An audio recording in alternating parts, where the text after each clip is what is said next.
into the final take with MK Mariner every Saturday on the Alcamba Times and experience extensive conversations on a variety of topics, including national and international headlines, breaking issues, and major developments in politics, business, innovation, science, and sports, along with inspiring stories and expert analysis to provide a comprehensive understanding of the news. Hello and warm welcome to yet another exciting edition of the Final Take with me, Seni Marina, live from our virtual studios here in Seattle. Here is a look at what's coming up. A crucial drive into the draft constitution, which is gaining traction as the Gambia government faces a major challenge to introduce the draft after 2 decades of authoritarian rule. We will discuss the basis of this process and the contested input in the Charter of Laws with our special guest lineup, exactly exploring the media and civil society perspective on the draft constitution. Also on the program, Alcamba Times sport editor Babukar Falabe joined us to examine what is at stake as Jonathan unveiled a 24-man squad for the 2025 Nation Cup qualifiers, with new and familiar names set to face Comoros and Tunisia next week.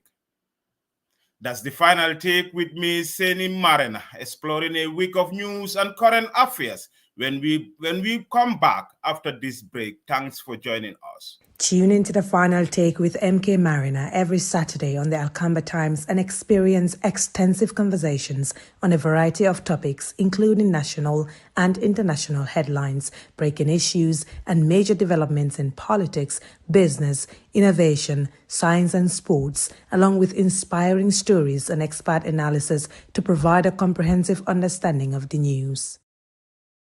Now, wherever you are, thanks for being with us. We start with the Gambia's draft constitution, which is making a bracing return as the government moves to fulfill a crucial objective of the country's democratic transition. Coming amid increased strides to strengthen democratic governance, implementing the goals of the transitional justice, the draft charter is already stirring intense debate, focused mainly on the contested input that have seen civil society voices emerging to ensure a more inclusive process. Now, how does the Gambia achieve a consensus in this important national venture?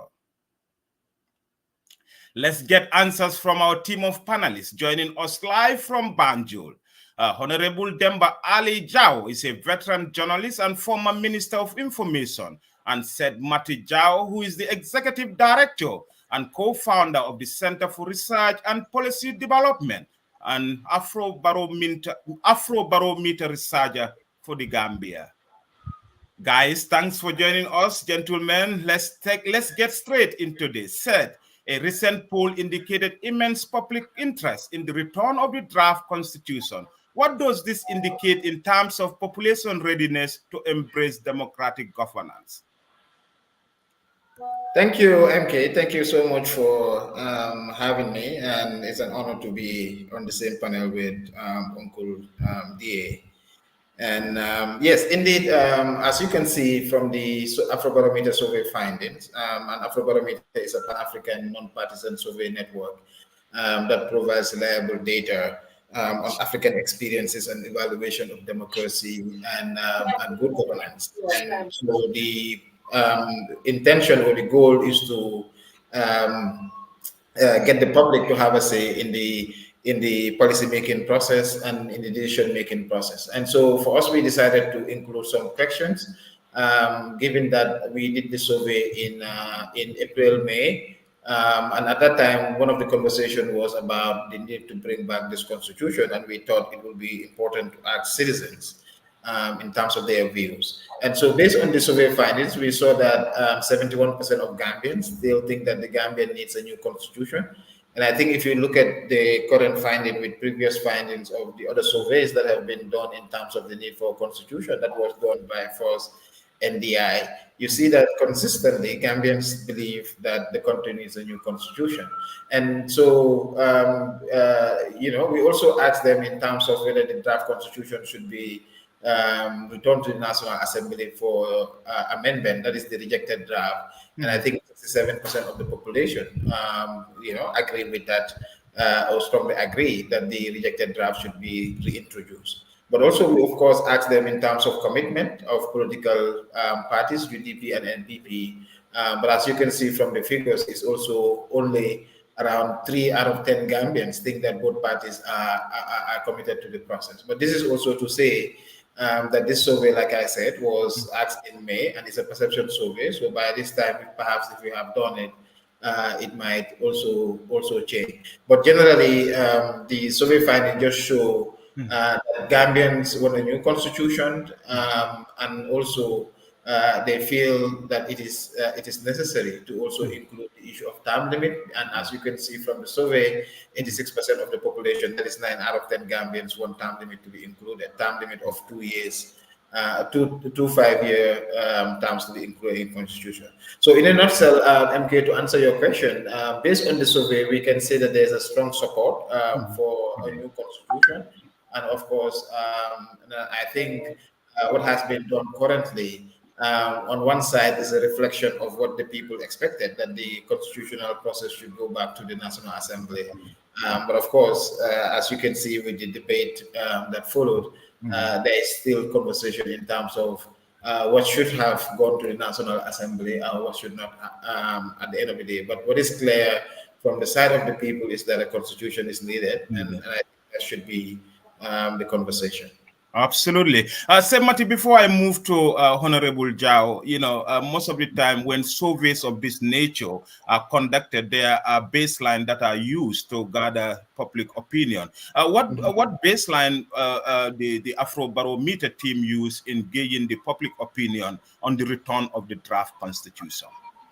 Well, as you know, Afrobarometer uses a national representative sample of adult citizens, those that are age 18 and plus, and we also use face-to-face interviews, and that is in the language of the respondent's choice. So our questionnaires are usually translated into the 4 major languages, that is Mandinka, Wolof, Fula, and Jola, because usually this is when you're doing survey, this is the broad choice of language, and of course English that people respond to. So there's also a standard questionnaire which allows for comparison across Africa, because Afrobarometer is not only done in Gambia.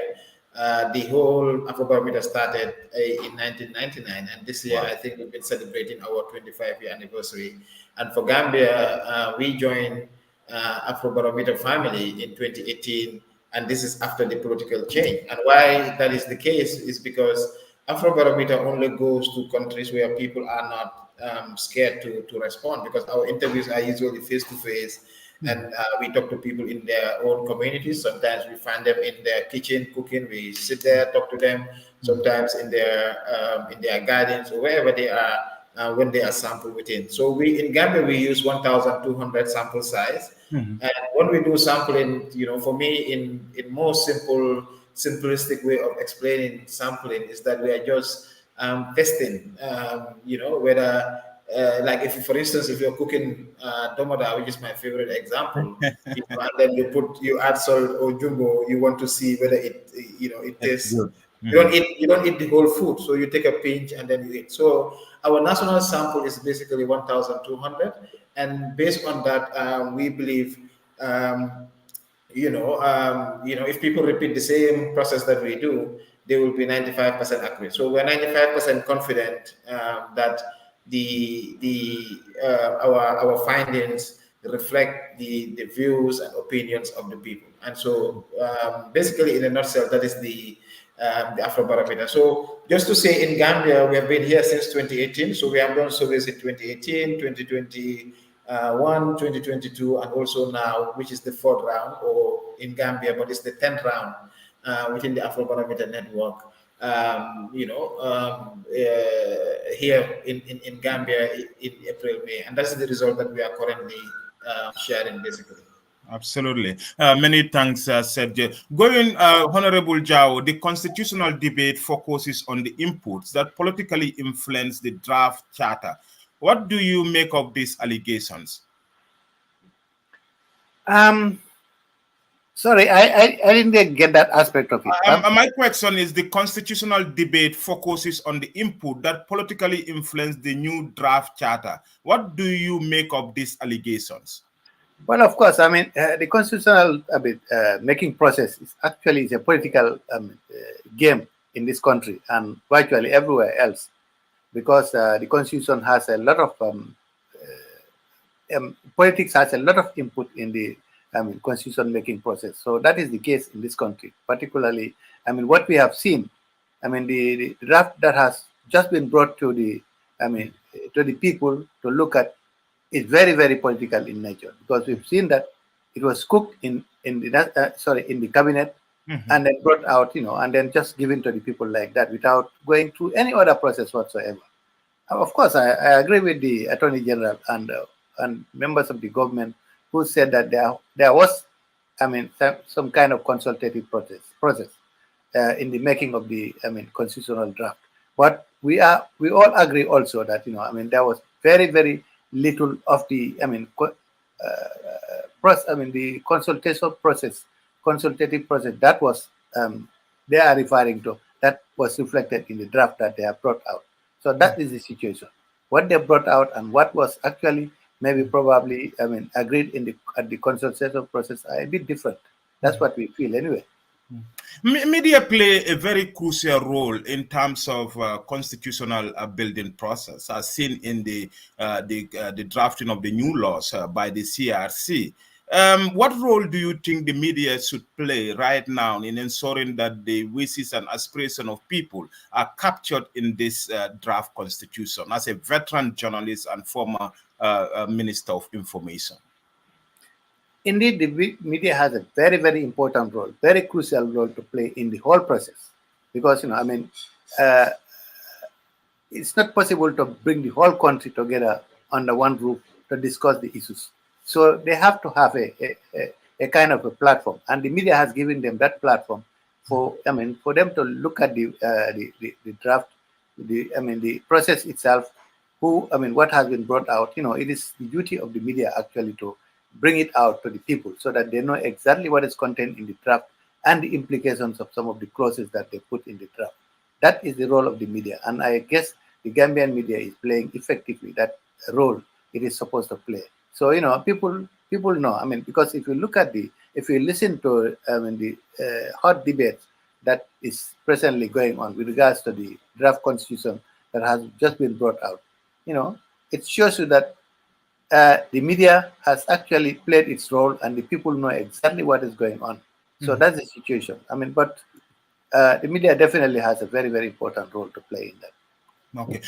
Mati, let me come to you quickly. How important are this current debate in ensuring collective inclusion in the drafting of a new constitution from civil society perspective? Because I have seen that, the civil society are not also consulted, has claimed by the Justice Minister in his briefing that consultations were made.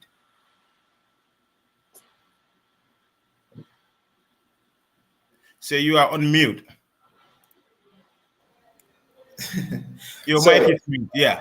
Yes. So for us, what they saw as consultation, we saw it as dialogue. Potato, perhaps. But I think the reality is that there wasn't that direct input in terms of the kind of edit that we have today, and I think the conversation mostly is about that. But what they're arguing is also the fact that they use some of the conversation or the reports of these different meetings to reach basically what they have. But part of the conversation, I wasn't following the issue of executive power and all those things. But for civil society, I think likely our interest has been on how do we ensure that all the different stakeholders, play their role effectively in the constitutional building process, because constitution is not about the executive or particular political party or anything, but it's about the people and the kind of future or the kind of society that they want to design for themselves. And so I think within that process, it is important that we look at this, terms like inclusivity, participation, because these are very important in the process. Of course, one can argue that now citizens have the opportunity to, to add or subtract in terms of through their representatives what cabinet has done. But I think it would have been nicer, in terms of a more inclusive approach from the onset. And it's not only civil society that is talking. We see political actors or political parties also talking about the lack of what they consider as the lack of consultation. So, but for me, I think the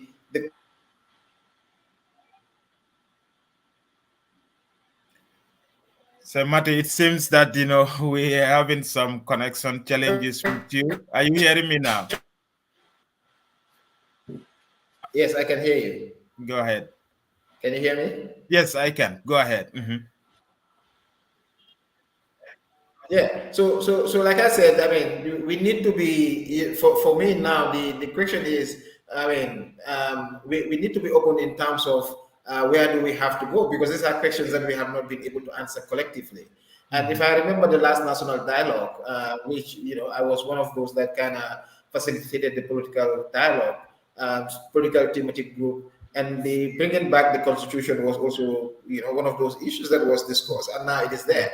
So I said on one side, the government is responding to what the people is saying, but in the process of doing that, I think it excluded the people. But of course, now the citizens also have an opportunity also to look at it through their National Assembly and see whether this is something that they want to move ahead with or otherwise. But I think the role of civil society is to engage and be part of that process, and to create a platform for citizens through community dialogues, through other direct engagements where citizens can, have a clear understanding of what this current proposed bill is, and whether for them to support it or not. And I think our message should be to focus on that advocacy. Absolutely. Thank you very much, sir, for that. Let me go to Honorable D.A. Jao. Constitutional building itself is an art underpinned by negotiation and collective dialogue. Is the return of the draft an opportunity for more national discourse on transitional justice effort? Yes, indeed it is. But I agree with what he said here, that the consultation process in this case definitely was a little bit faulty. I mean, I think what the government should have done was, it's okay for them to discuss it in cabinet and put in their own input in there.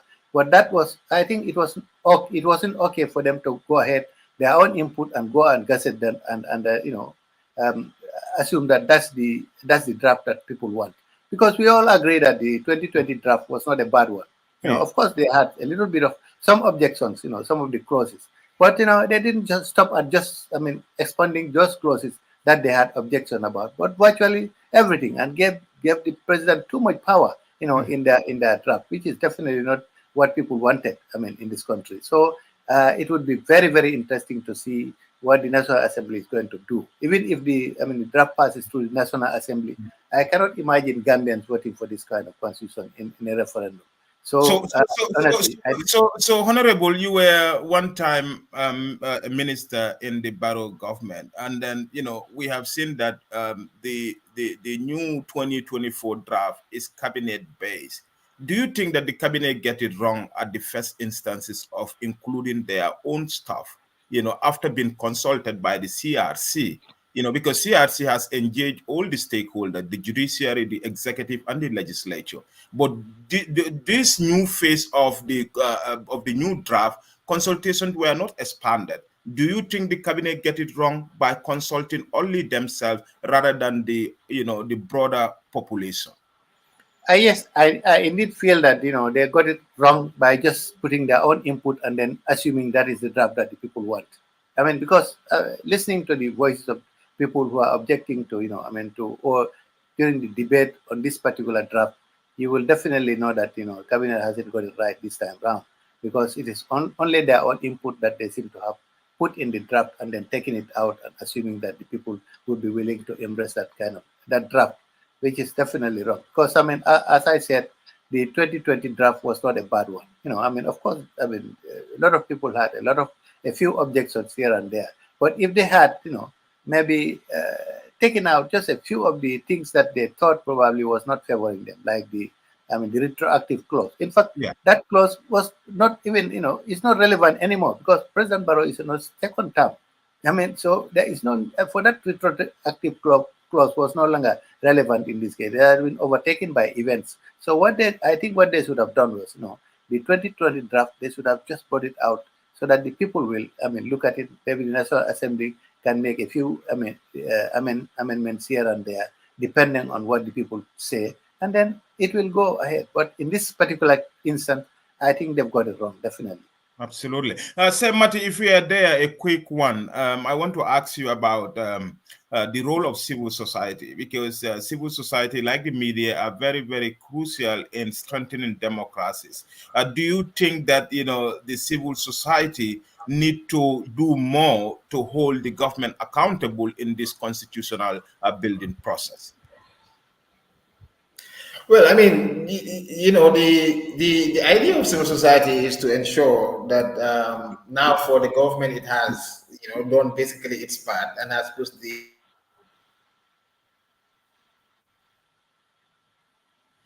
Semati seems to be facing some connection challenges back home in Banjul. But if he's there, say, are you there? Yeah, I'm here. I'm here. Are you hearing me? Yeah, I can. I can. Yeah, we are waiting for the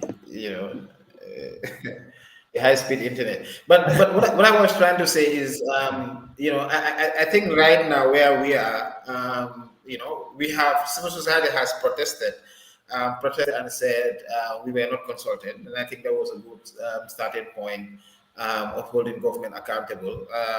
Because for us it seems like our understanding of consultation is different from cabinet's understanding of what consultation is, and so for me that is the starting point. But now what civil society has to do is to engage with all stakeholders. This is not a government, yeah, of course, cabinet has, edited the document and all those different stuff, but eventually it is going back to the National Assembly, which is the people representative. And I think if we are learning from our experience from last year, what we need to do is at this minute is to bring all stakeholders on board. If cabinet fails to do that, I think this is also an opportunity for civil society to try that. But of course, in our own context, is usually very difficult, for especially where partisan positions are so strong for civil society to engage. But I think this is our role, this is our responsibility. And I've also been engaging and discussing in terms of that our role is also to raise awareness in terms of what the process is supposed to be, and how people should also participate in the process. And of course, what I hear government also saying is that, oh, we have done our part, but now this is up to Parliament. So for Parliament to edit, to approve, so for people to negotiate. For me, I think that's also an opportunity that one can take, especially given the popular demand for constitution, to see if we can address and bring back to an extent what really the people want within the draft. And I think that should be the responsibility of the people and Parliament, ensuring that is that. And for me, I think civil society now's role is to see that the process is going through and people understand every amendment or every section that has been changed and what it means for themselves and for the future of this country.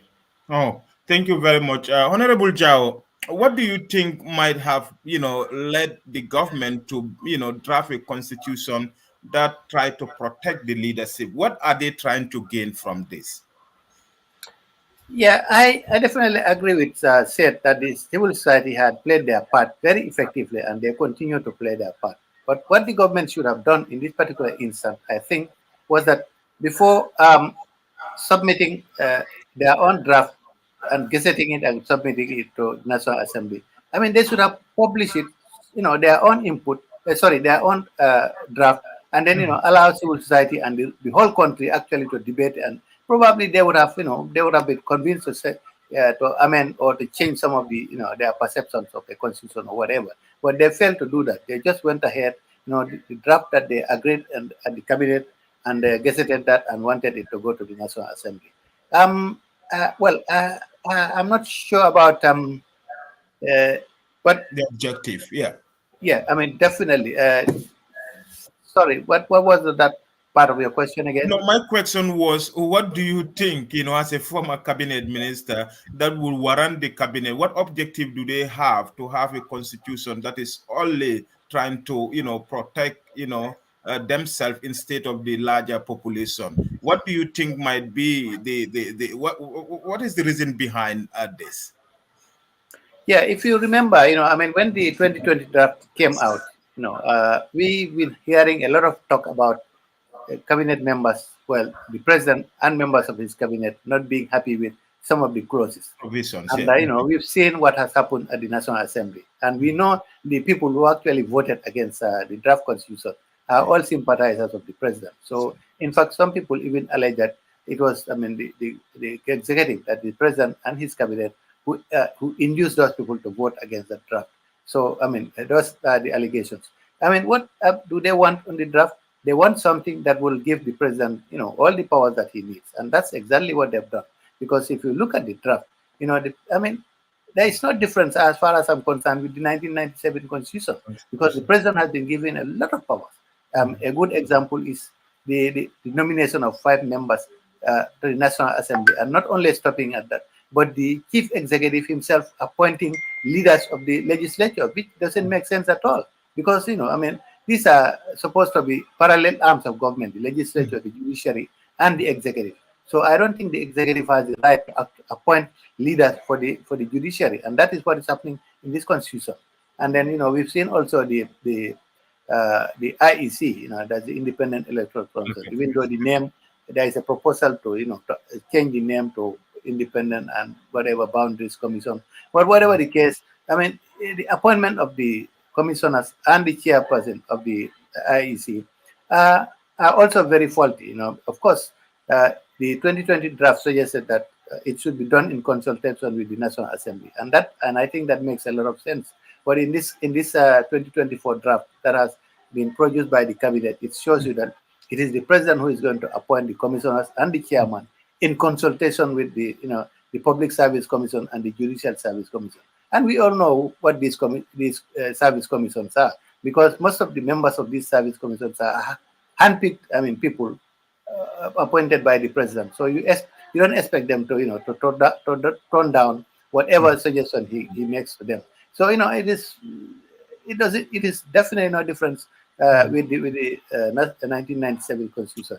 Still, the What implication will this action have on the broader population? Should we see the draft passing the National Assembly and going into the referendum? Well, as I say, I mean, as far as I'm concerned, there is not much difference between the 1997 constitution. I mean, because the 1997 constitution gave the president all the powers to do what he's supposed to do. I mean, what he wants to do. And this is exactly the same situation, even though we are talking about consultations with this commission or that commission. But we all know who the members of these commissions are.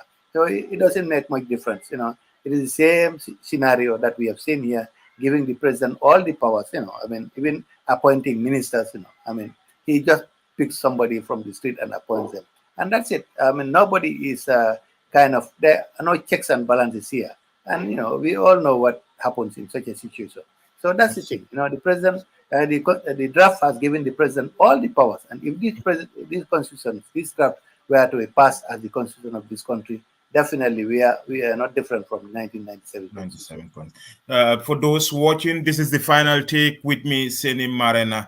My panelists for this discussion on the draft constitution is Honorable Demba Ali Jao and Mr. Semmati Jao. Semmati, constitutional reform in transitional democracies required grounded charters to strengthen peace. Take us through the linkage between constitutional building and rule of law in this context.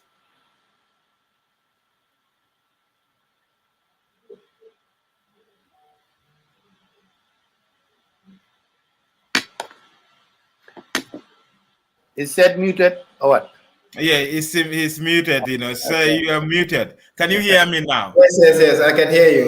Sorry about that. Yeah, don't mute, please, because, I'm going to talk, I will be talking to you frequently, even though we are left with a couple of minutes before I let you guys Okay, go. okay. Yeah. So do you get my question, or you want me to repeat it? You know, I got it. I started answering. So I said for us, I think what we need to do is just to look at our more recent history. And in fact, the reason why we want a new constitution, we don't want a new constitution just because there's a new president, but we want a new constitution because we want to end self-perpetuating rule, but we want to also effectively transition the country into a democratic society, something that we all yearn and wish for.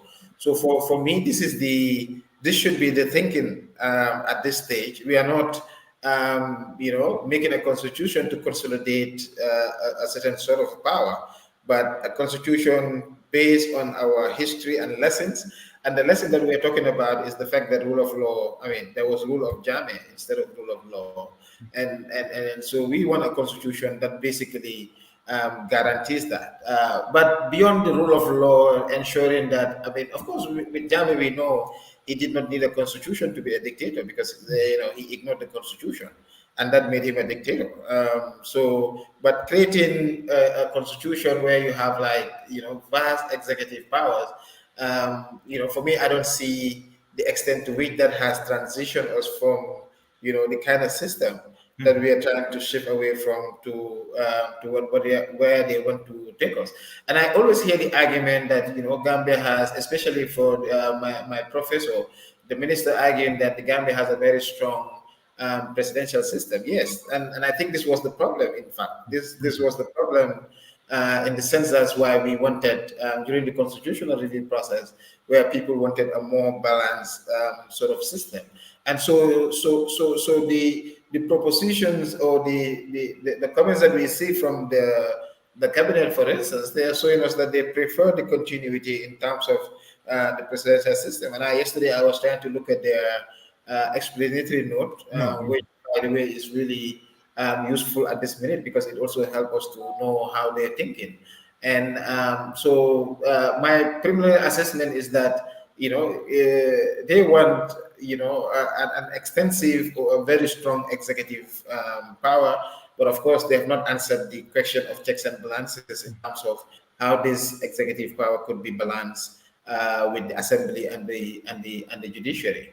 But beyond the rule of law, constitutional making is a peace building process. And you talk about transitional justice. And this country, if you look at our Afrobarometer survey, is talking about that people, as much as they want accountability, they also want this country to reconcile.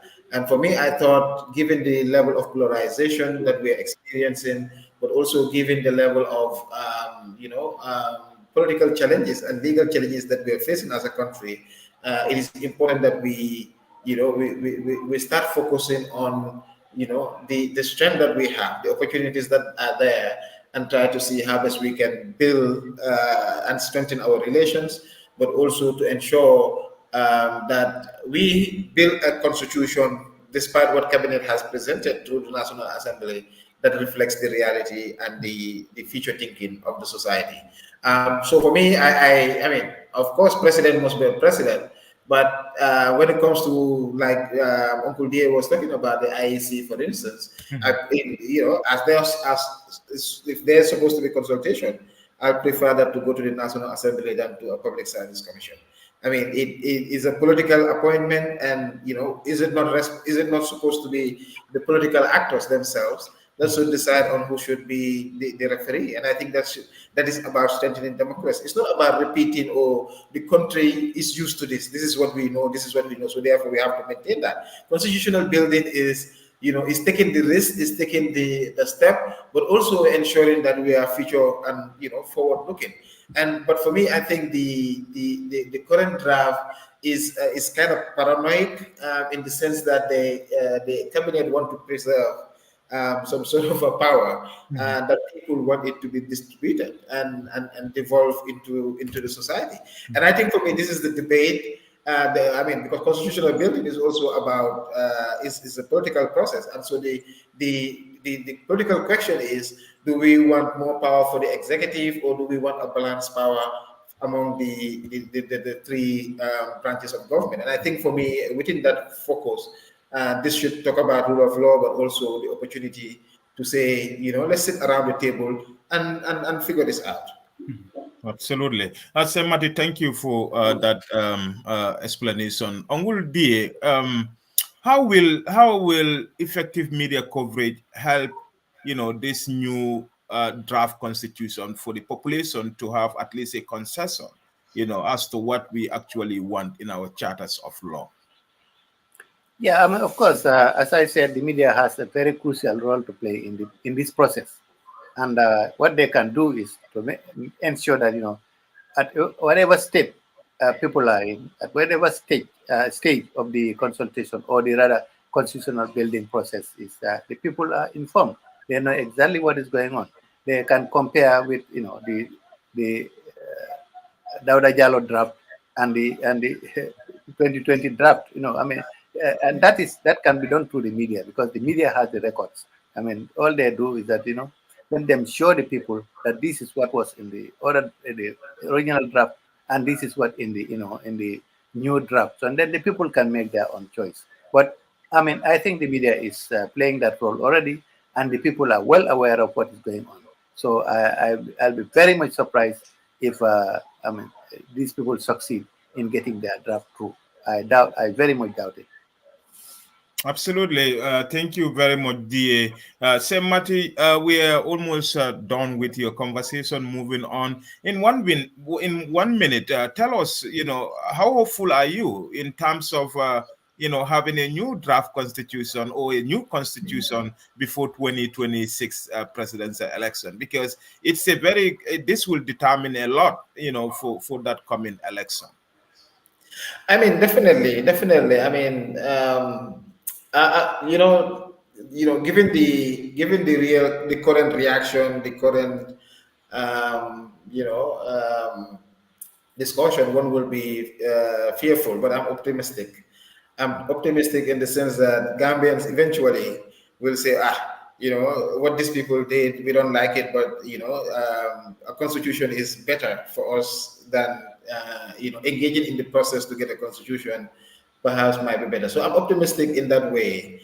That Gambians will eventually use the National Assembly as a process to engage the document that has been presented to them. Because the National Assembly is not just a process where bills have to pass, but is a lawmaking institution. A lawmaking institution means that they can amend, they can edit, they can do all those different important aspects. And I think, depending on the kind of engagement as we've seen with the FGM, bill, I think this is what people are also saying, that perhaps it could be given an opportunity to get to the committee stage where then we can have broad-based consultation. And for me, that is the bare minimum that I'm currently expecting, so that the country may have a chance to look at it truly.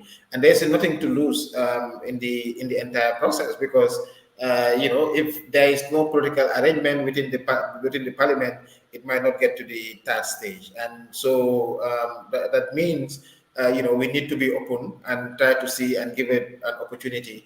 And even if it passed through parliament with adjustments and all those different stuff, then the community or the people themselves will also have a chance to decide on the fate of that. So for me, people must also be aware of that. This is a process as well, and there could be give and take along the way until to the final stage, which is the referendum. And if it is not feasible and favorable, it could be adjusted or could be rejected. So those are things that I feel, make me optimistic. But let it get to the committee stage for a start, and so that we can have that kind of conversation that we need.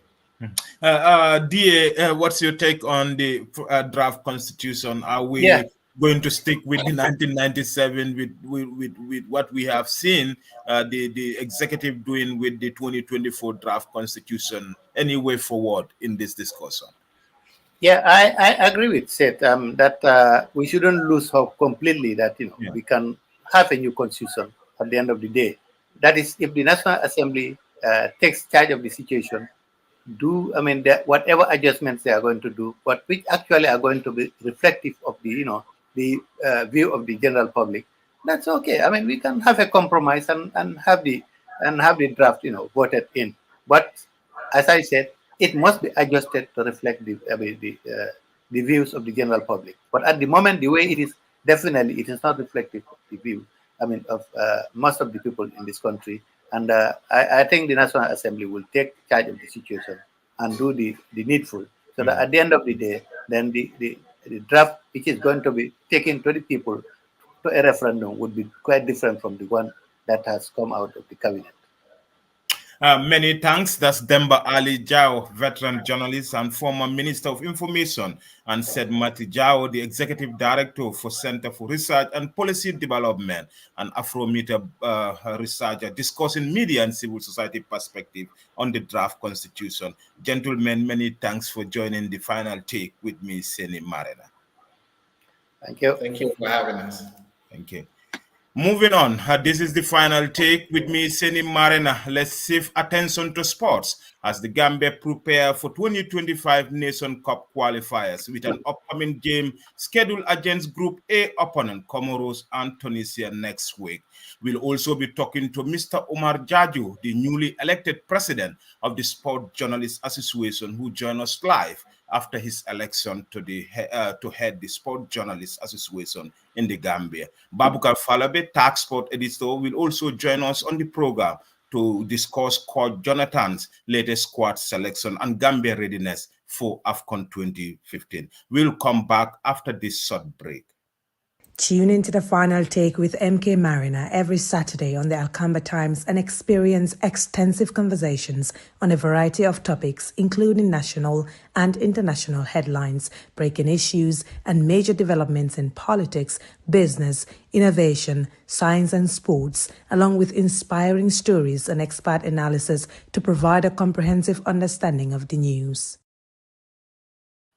Welcome back from this short break. Now let's shift our attention to sports. Let's bring in Alcamba Times sport editor Buba Jallo, who joined us on the program to discuss Coach Jonathan's latest squad selection and Gambia readiness for the AFCON 2025. Babukar, if we are live, can you hear me? Thanks for joining. Now, it look like never before we are witnessing a marked transformation in the team. Take us through the names in the 24-man squad of Coach Jonathan. Buba, are you there? Yes, Sene, I'm getting you. Yes, I'm not seeing you on the camera. Okay, it's kind of a bit strange. Let me see. Okay, that's fine. And then before you can sort that out, and I will go to Omar Jaju. Omar, congratulations for your election as the president of the Sport Journalists Association. How is your day look like today? Waking up to the news that you are elected unopposed as the president of Sport Journalists Association, the umbrella organization of all sport reporters in the country. Well, thank you very much, MK. I mean, mixed feelings, knowing how I have the association at heart, and as serving as a member, rising through the ranks to be in the executive over the past years, and today being elected unanimously, standing unopposed to lead the association for the next years. It's really a pleasure, an honor to honestly to assume this position. Absolutely. Tell us, you might have plans already to roll out, for a successful tenure with your executive. Tell us, what will be your first, engagement, or what will be your first plans for the organization? Yeah, we have to get to work. Like you said, there is no time, and we believe there should be some reforms, and then we are starting with the constitution. That is at some point, in many clauses, in many points, vague. So we are going to address that as soon as possible, and make so also to cement our position at the continental level. And capacity building, it's quite important, not only in the Greater Banjul area, but we have also plans of reaching out to sports journalists, especially the young ones that are coming up around the Farafenyes and everywhere across the country, that is having the mic and the pen, talking and reporting sports. We intend to reach to you, see how best we can help, and of course guide you with regards to the principles, ethics, and values of journalism. Absolutely. We recently we have seen a lot of young, journalists coming up, sport journalists who are very passionate about this. How is capacity building crucial to ensure that we have a well-trained sport journalist that will, help in terms of, exposing the sporting disciplines in the country to the highest level? We have seen a lot of, promising sport journalists. What is your association going to do in terms of helping them, reach their fullest potential? Yeah, it is very important. A very good question. Everybody wants to be a sports journalist, but can everyone or everybody be a sports journalist? That is the question. So it's a passion that you need to build, and if you build that, the SJG, what we can do is to guide you. Maybe is to organize proper training, because it's easy to have a mic and have a pen and write sports headlines like any other. But then again, sports, it has its own language, not the normal reportings that we see on the daily newspapers or online. So you need to be equipped with all those skills, like tactics or techniques in sports reporting, many will say. So these are the things that most of us young people lack in this country when it comes to sports reporting. So this executive will place prime importance on making sure we don't only build the capacity of these young reporters, but also the language. It's key here, because there's a language that we use as sports reporters, that political reporters, or that you cannot use in a normal news reporting. So Right. this has to be made known and very clear and understandable to the young ones that are coming up.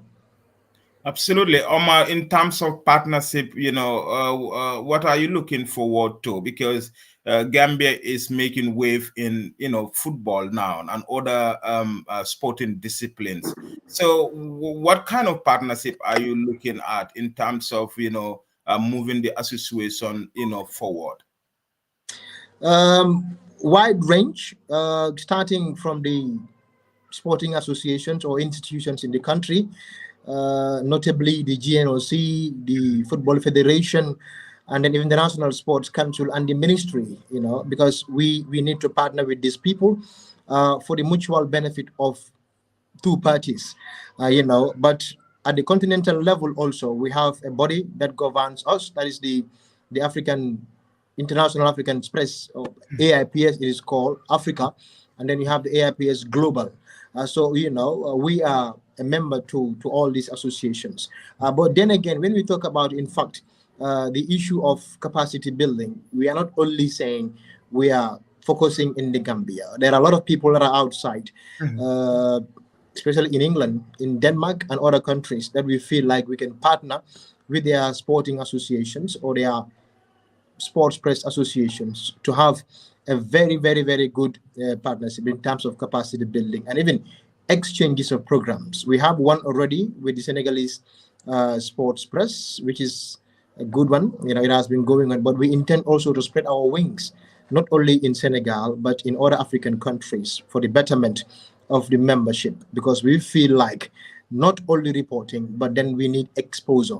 And exposure, there has to be partnership. When one holds there, another one holds there, and then we have the chance to work together as partners from all countries, and then we can avail that exposure to our membership. Many thanks, Omar Jaju, the newly elected president of the Sport Journalists Association, talking to me live from Banjul.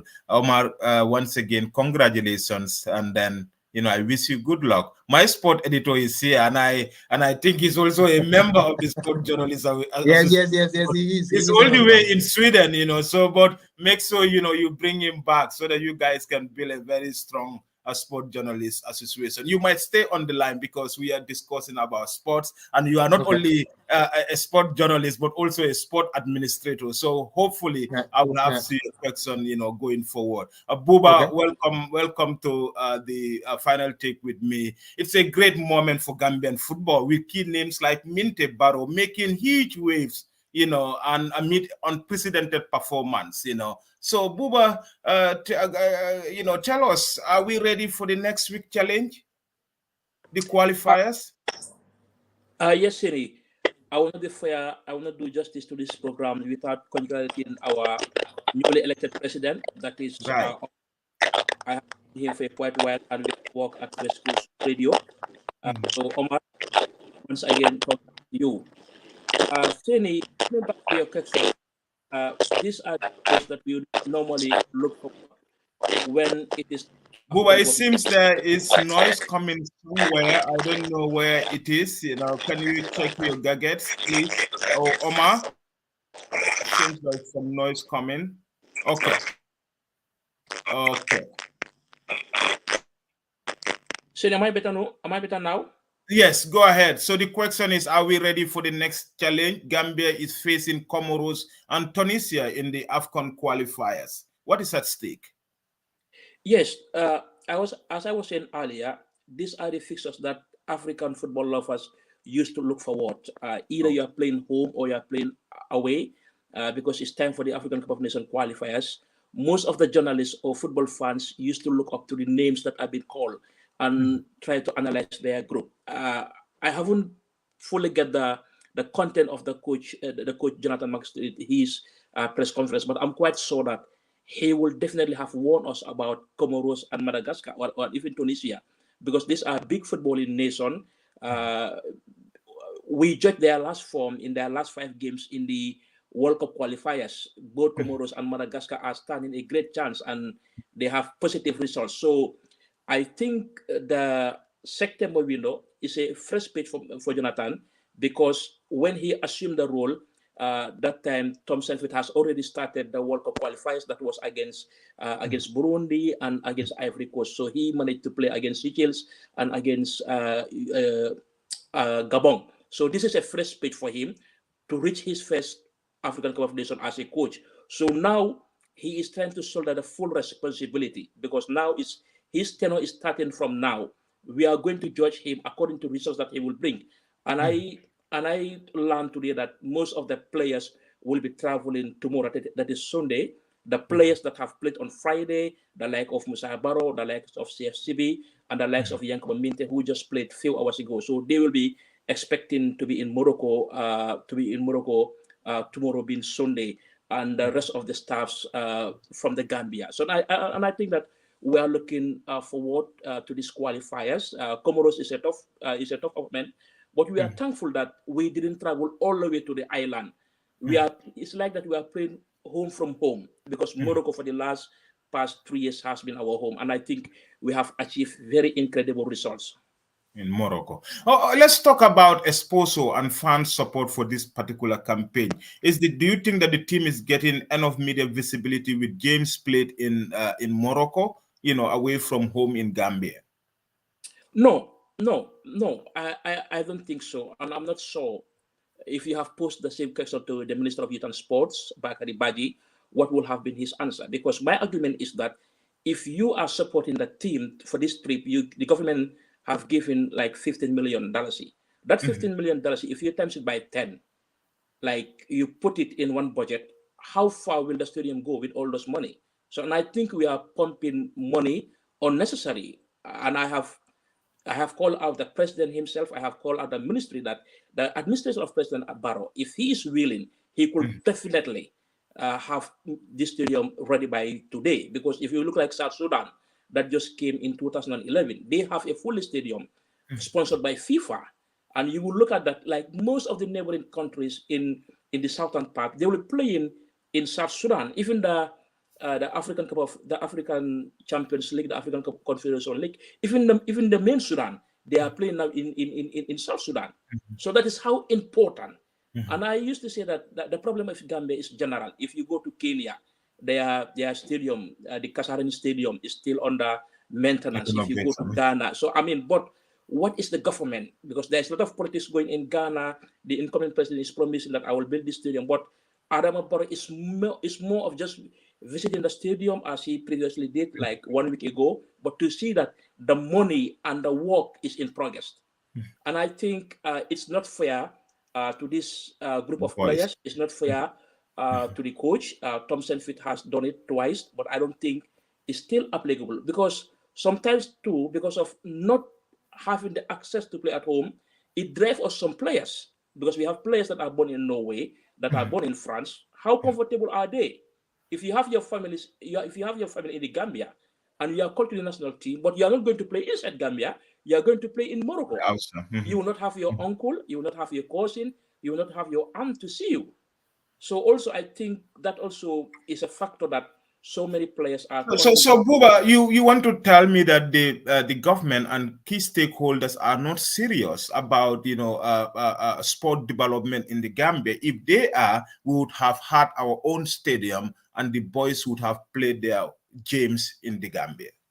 Yes, yes, yes, and I have made it known to Ibu Fai, the stadium manager. I have made it known to the ministry, and I have even called President Adama Barrow himself, because he was just there, I think, last week Wednesday. Because he was there, maybe the work took a bit of pace. But before his visit, it was terrible. Do we have all the materials that we need there?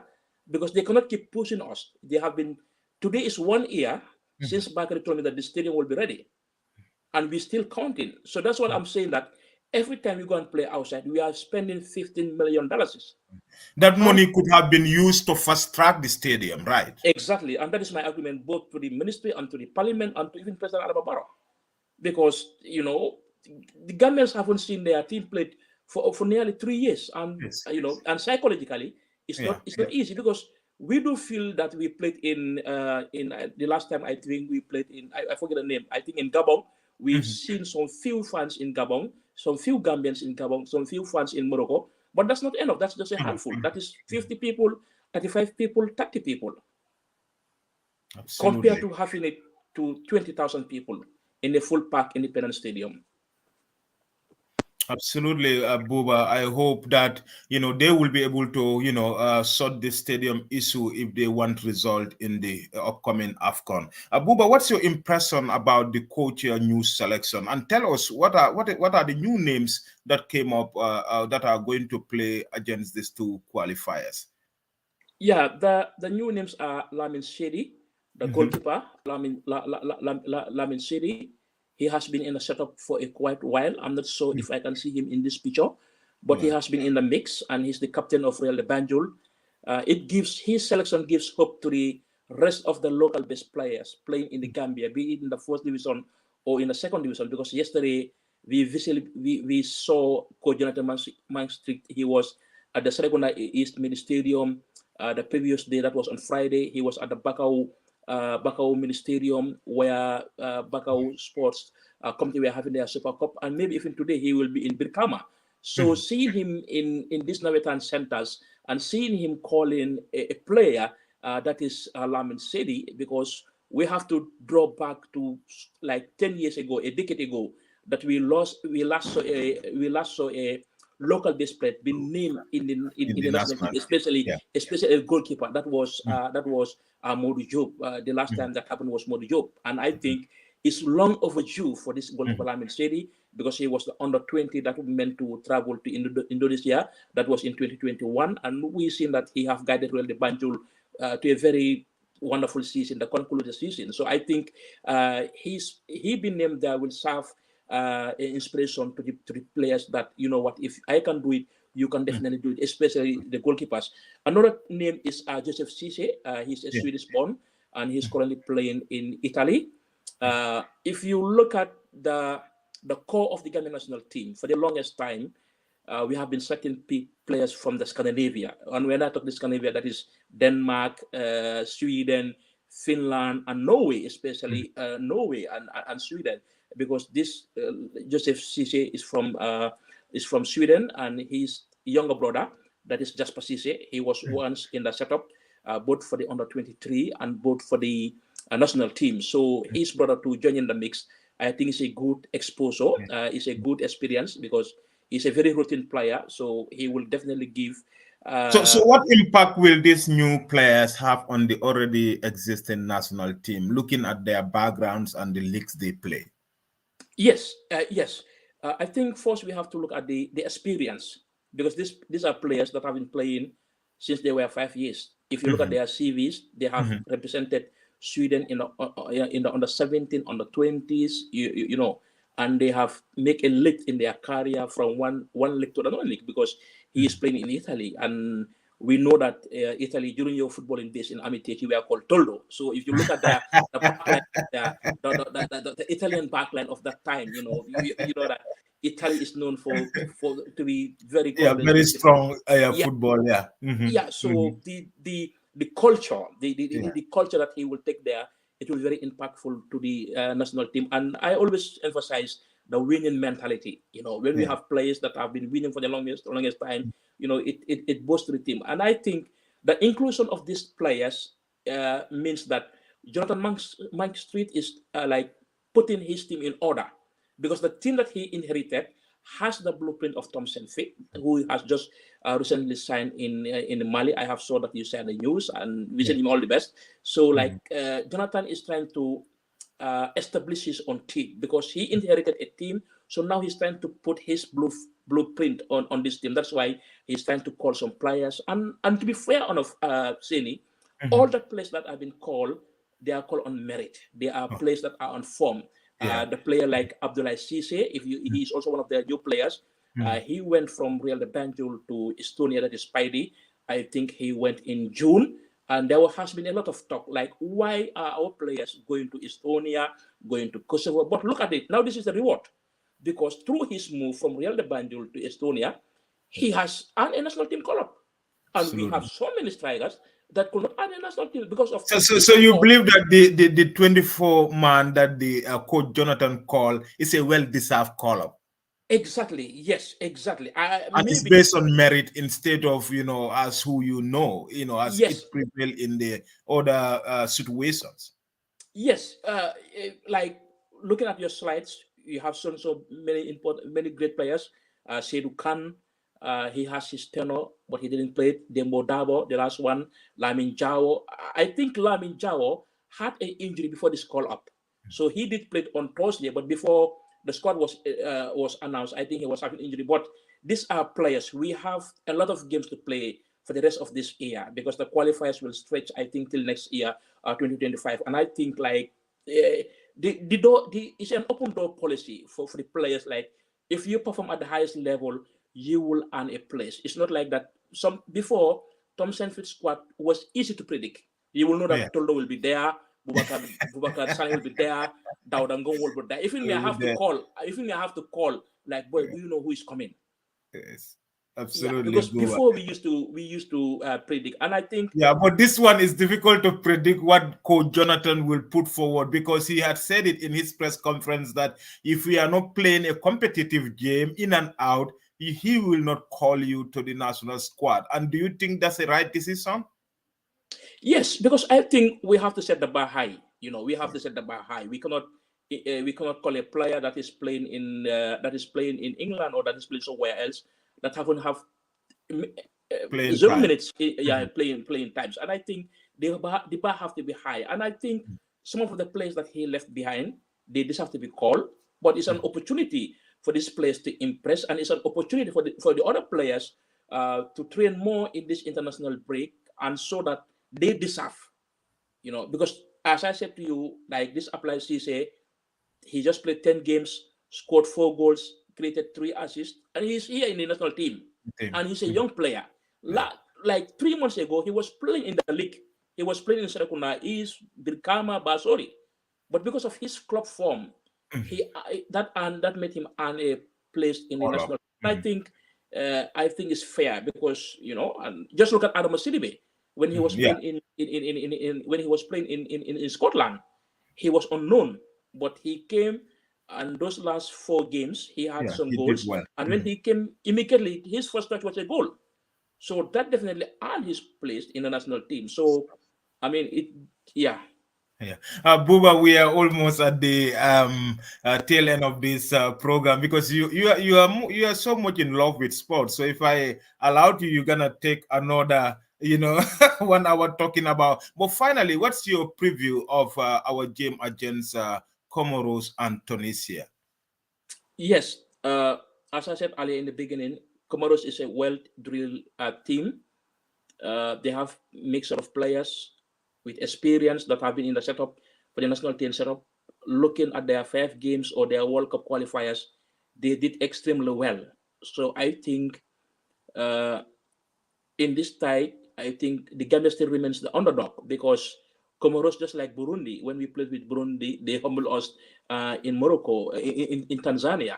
They humbled us with 3-2, a scoreline of 3-2. So like Comoros, they don't have any respect. You know, they can just humiliate you because they have beaten Ghana twice in their last 2 meetings. And if a team is capable of beating Ghana, that shows you that their mentality is high. They have the support of the government, the federation.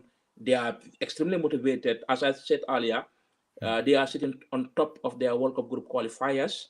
You know, that's mean that too. They want to open. I think they were not in the African Cup of Nations in Ivory Coast, but they were the Edison in Cameroon. So they would definitely like to return back. So this is also because the players have said it before. We have tested AFCON in Cameroon. We have tested it in Ivory Coast, and we want to go. So this is also the mentality that the players will be having. Because now, how are our chances looking at these 2 games? Our chances from 100%. Yeah, our chances that because it is an international window, you cannot have your players as you wish. As I said to you, the players will be jetting in Morocco. That is tomorrow Sunday, and the others will come on Monday, and you have to play already on the 4th of September. So, but thank God that these players are coming after playing a match, so the fitness, the physical fitness, is not something that is lacking. So it's just a final touch of the coach, tactical wise, and how they should set up. But I think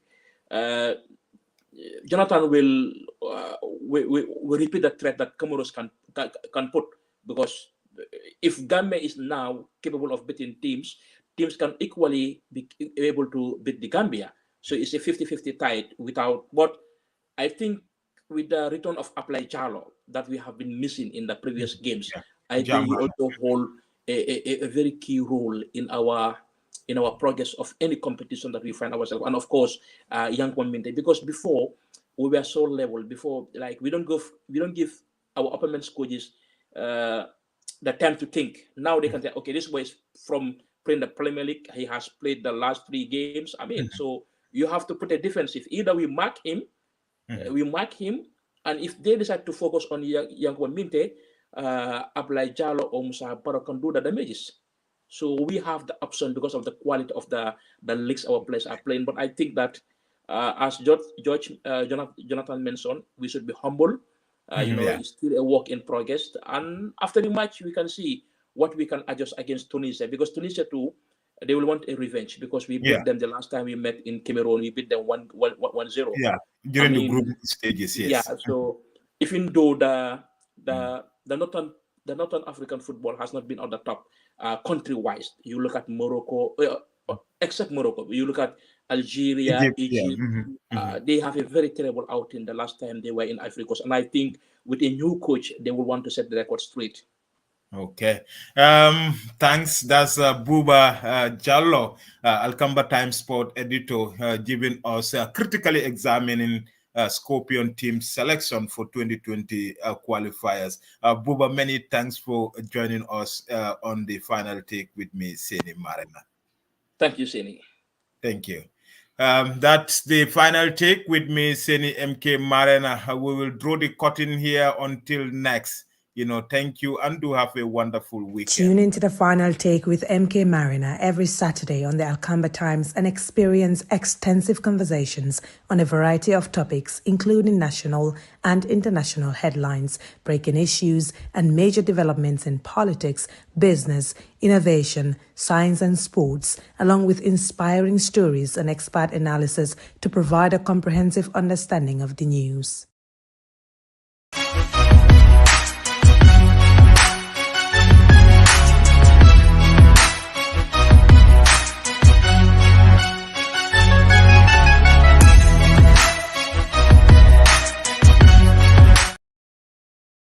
Many thanks, and do have a wonderful weekend. Bye from now.